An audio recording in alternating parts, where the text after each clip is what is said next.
السلام عليك يا رسول الله. السلام عليك يا نبي الله. السلام عليك يا حبيب الله. السلام عليك يا خير خلق الله. السلام عليك يا صفوة الله.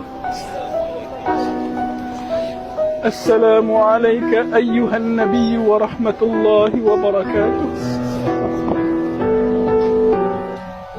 Ya Rasulullah, kami umatmu telah datang menziarahimu kerana cinta dan rindu kami kepadamu. Akui kami sebagai umatmu ya Rasulullah. Kurniakan kami syafaatmu di akhirat kelak. Assalamu alayka ya Sayyidana ya Aba Bakr As-Siddiq. Assalamu alayka ya Sayyidana ya Umar ibn Khattab Al-Faruq. Ya Allah, janganlah jadikan ziarah kami ini ziarah yang terakhir dalam kehidupan kami.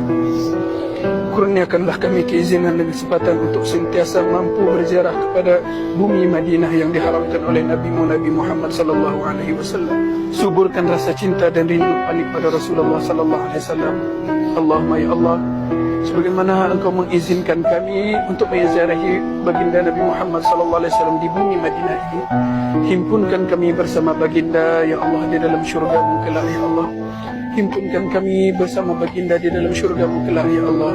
Himpunkan kami, istri-istri kami, anak-anak kami, kedua ibu bapa kami bersama baginda Nabi Muhammad sallallahu alaihi wasallam di dalam syurga-Mu kelak ya Allah. Ya Allah, kuatkanlah ketakwaan kami, kuatkanlah keimanan kami.